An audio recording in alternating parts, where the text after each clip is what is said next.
Hello friends, welcome to my channel Grammar A-Z और Grammar A to Z। दोस्तों आज फिर एक बार एक बहुत ही इंटरेस्टिंग टॉपिक आपके सामने लेके आया हूँ और उस टॉपिक का नाम है इंट्रोडक्टरी देयर। मतलब इंट्रोडक्टरी देयर, नॉर्मली ये देयर सब लोग जानते हैं कि भाई THERE देयर मतलब क्या होता है। तो वहाँ जैसे हम कोई चीज देखो, देयर का दो प्रयोग होता है। एक क्या है, at the end of the sentence showing place, right. मतलब वाक्य के अंत में यूज होता है और वो क्या है कि किसी भी चीज या व्यक्ति वहां है ऐसा हमें दर्शाना है, तो उस टाइम पे वाक्य के अंत में आता है। ठीक है, जैसे योर बैग इज देयर, आपकी बैग वहां है। आवर हॉस्टल इज देयर, हमारी हॉस्टल वहां है, राइट। उसी तरह हिज मोबाइल वॉज देयर, ये पास्ट टेंस का हो गया, उसका मोबाइल वहां था, राइट। इस तरह से तो ये तीनों सेंटेंस में देयर देखिए at the end of the sentence है, राइट। अब जो हमें सीखना है ये है एज एन इंट्रोडक्टरी। तो इंट्रोडक्टरी देयर क्या होता है, तो कि इंट्रोडक्शन मतलब क्या होता है कि परिचय देना है। तो कोई भी चीज, कोई भी व्यक्ति, कोई भी वस्तु, राइट, वो कुछ स्थिति में है या कहीं पे है ऐसा दिखाने के लिए उस व्यक्ति, वस्तु या जगह का परिचय देने के लिए अंग्रेजी भाषा के अंदर वाक्य की शुरुआत में देयर यूज होता है। जैसे यहां मैंने लिखा है always used in the beginning of this sentence, मतलब वाक्य की शुरुआत में देयर यूज होता है। कैसे, हम देखते हैं। उससे पहले देख लेते हैं कि वाक्य की शुरुआत में देयर यूज होता है, उसके बाद अगर प्रेजेंट टेंस है, पास्ट टेंस है, फ्यूचर टेंस, तो देयर के साथ क्या आएगा, प्रेजेंट टेंस है तो इज या तो आर आएगा, इज सिंगुलर में, आर प्लूरल में। पास्ट टेंस है तो वॉज या तो वर आएगा, वॉज सिंगुलर में, वर प्लूरल में। एंड अगर फ्यूचर टेंस है तो विल भी आएगा, ठीक है।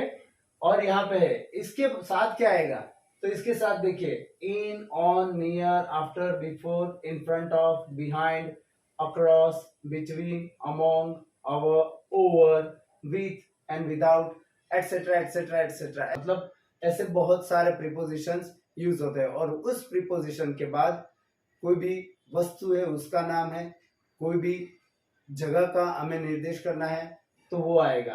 अब देखिए मैंने यहाँ पे एफर्मेटिव, नेगेटिव और इंट्रोगेटिव सेंटेंस की फॉर्मेशन ली हुई है। एफर्मेटिव में क्या आएगा, देयर, उसके बाद प्रेजेंट टेंस है तो इज अथवा आर, पास्ट टेंस है तो वॉज या तो वर, एंड फ्यूचर टेंस है तो विल बी। उसके बाद ये प्रीपोजिशन और आगे का सेंटेंस। मैंने एग्जांपल लिया है यहाँ पे, आपको समझाता हूँ।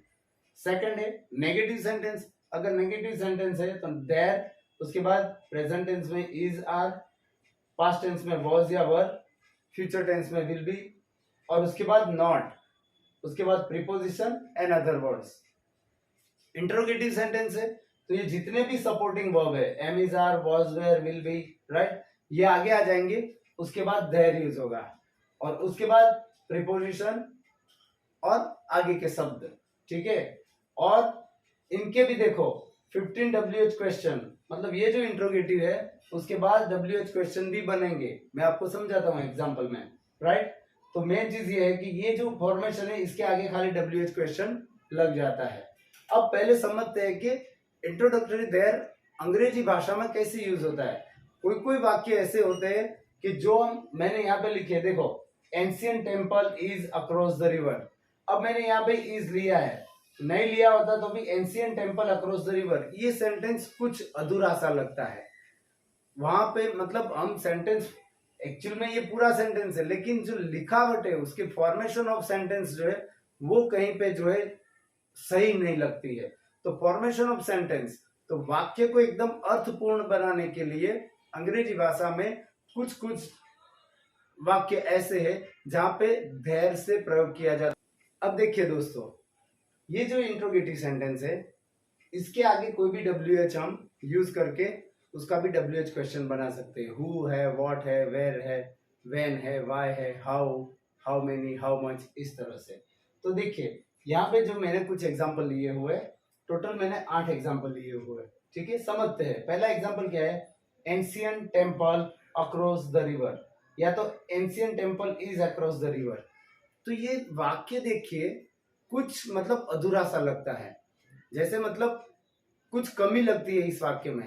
लेकिन अगर यही वाक्य मतलब इसका अगर हम ट्रांसलेशन समझते हैं तो प्राचीन मंदिर, नदी के उस पार प्राचीन मंदिर, ऐसा हुआ, तो वो हम हिंदी में भी बोलेंगे तभी भी कुछ अधूरा लगता है। तो यहाँ पे क्या हो गया, there is an ancient temple across the river, मतलब नदी के उस पार एक प्राचीन मंदिर है। तो इस तरह के जो सेंटेंस होते हैं उन सब में इंट्रोडक्टरी देयर अंग्रेजी भाषा में प्रयोग किया जाता है। सेकेंड सेंटेंस देखिए, 20 boys and 30 girls in the class, मतलब क्लास में 20 लड़के और 30 लड़कियां हैं, राइट। अब इसमें अगर मैं आर लगा देता हूं तो है हो जाएगा, लेकिन क्लास में 20 लड़के और 30 लड़कियां, ऐसा, राइट। लेकिन अगर उसको इंग्लिश में लिखना है तो इस तरह से लिखा जाता है, there are 20 boys and 30 girls in the class, मतलब क्लास में 20 लड़के और 30 लड़कियां है। तो यहाँ पे हमने देयर आर लिया, राइट। अब देखिए पास्ट टेंस लेते हैं, अ party at my home last night, मेरे घर पे रात को पार्टी थी। ये तो हमने हिंदी में बोल दिया कि मेरे घर पे रात को पार्टी थी, लेकिन इंग्लिश में अगर बोलना है तो क्या, तो हमें इंट्रोडक्टरी देर लेना पड़ेगा। तो क्या है, there was a party at my home last night, मेरे घर पे कल रात को पार्टी थी, इसीलिए तो यहाँ पे हमने देर ले लिया। बिना देर के इस तरह का वाक्य देखिए कुछ अधूरापन लगता है। चौथा वाक्य देखिए, 10 स्टूडेंट्स एब्सेंट यस्टरडे, कल 10 विद्यार्थी एब्सेंट थे, गैर हाजिर थे, या तो आए नहीं थे, राइट। तो यहाँ पे क्या है, ये विदाउट देयर का है कि 10 स्टूडेंट्स एब्सेंट यस्टरडे, तो ये भी सेंटेंस देखिए कुछ अधूरा सा है। तो यहाँ पे हमने क्या लिया, there were 10 students absent yesterday, तो ये सही वाक्य है, ये वाक्य गलत नहीं है लेकिन कुछ अधूरा सा लगता है। तो हमेशा जो है ग्रामेटिकली अगर लिखना है तो ये सही वाक्य है ग्रामर की हिसाब से, राइट। अब पांचवा वाक्य देखिए, अ quiz competition in the school tomorrow, कल स्कूल में क्विज कंपटीशन, राइट। तो ये अधूरा लगता है, कल स्कूल में क्विज कंपटीशन, ये अधूरा लगता है। लेकिन there will be a quiz competition in the school tomorrow, कल स्कूल में क्विज कंपटीशन होगी, फ्यूचर की बात हो रही है इसलिए तो विल बी आ गया, राइट। उसी तरह क्या हुआ, there will be a quiz competition in the school tomorrow, कल स्कूल में क्विज कंपटीशन होगी। अब देखिए 6, हॉलीडे टुमारो, कल रजा, तो ये वाक्य कैसा लगता है, और there will be holiday tomorrow, कल कल छुट्टी होगी, ऐसा ही डायरेक्ट क्या होगा, कल छुट्टी होगी, तो देयर विल बी हॉलीडे, तो यहाँ पे इंट्रोडक्टरी देर आ गया। उसी तरह देखिए 1 kg ghee in the packet, packet में 1 किलो घी, और उसी को इंग्लिश में अगर लिखना है तो there is 1 kg ghee in this packet, right. इस पैकेट में जो है 1 kg घी है। उसके बाद देखिए 2000 रुपीज इन माई पॉकेट, मेरी जेब में 2000 रुपये है। तो यहाँ पे देखो 2000, लेकिन उसको ऐसा लिख सकते, there are 2000 rupees in my pocket, ठीक है, समझ में आया, इस तरह से। तो ये देखिए सब में हमने देयर आर का यूज किया है। अब इसको अगर हमें नेगेटिव बनाना है तो there is not an ancient temple across the river. अब देखिए दोस्तों 6 सेंटेंस, हॉलीडे टुमारो, कल छुट्टी, ये कैसा सेंटेंस लगता है, लेकिन there will be holiday tomorrow, कल छुट्टी होगी, राइट। उसी तरह 1 kg ghee in this packet, इस पैकेट में 1 kg घी है, राइट। तो इसको इंग्लिश में कैसे लिखा जाता है, देखिए there is 1 kg ghee in this packet, इस तरह से, राइट। तो ये सारे जो मैंने नंबरिंग दिए हैं वो सारे जो सेंटेंस है वो अधूरे से लगते हैं, लेकिन जब उसके साथ उसके पहले हम there is, there are, there was, there were, there will be use करते हैं तो वो एक कंप्लीट सेंटेंस लगता है। सपोज 8 सेंटेंस है, 2000 रुपीज इन माई पॉकेट, मेरी जेब में 2000 रुपये है, राइट। लेकिन इसका क्या मतलब निकलता है कि 2000 रुपीज इन माई पॉकेट, मेरी जेब में 2000 रुपये, राइट। लेकिन वही sentence, there are 2000 rupees in my pocket, तो इसका मतलब ये हुआ कि मेरी जेब में 2000 रुपये है, राइट। तो इस तरह से इसको इंट्रोडक्टरी देयर कहते हैं, ठीक है। अब इसको हम नेगेटिव भी बना सकते हैं। ये हमारा फॉर्मेशन है, देयर इज, ये जो जितने भी मतलब जो सपोर्टिंग वर्ब है, is, are, was, were, will be, उसके बाद not. There is not an ancient temple across the river. There are not 20 boys and 30 girls in the class. There was not a party at my home last night. There were not 10 students absent yesterday. There will not be, ये याद रखना है future tense में, there will के बाद not लेना है, उसके बाद be, there will be not नहीं, there will not be a quiz competition in the school tomorrow. There will not be a holiday tomorrow. There is not 1 kg ghee in this packet, and there are not 2000 rupees in my pocket, right? उसी तरह अगर introductory हमें करना है तो जो भी supporting verb है सारे के सारे आगे आ जाएंगे। Is there an ancient temple across the river? क्या नदी के उस पार कोई प्राचीन मंदिर है? उसी तरह are there 20 boys and 30 girls in the class?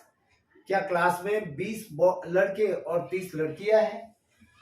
Was there a party at my home last night? क्या मेरे घर पे कल रात पार्टी थी? Were there, right? यहाँ पे were there 10 students absent yesterday? क्या कल 10 विद्यार्थी absent थे, गैर हाजिर थे? Will there be a quiz competition in the school tomorrow? क्या कल हमारी स्कूल में क्विज कंपटीशन होगी? ऐसा। Will there be holiday tomorrow?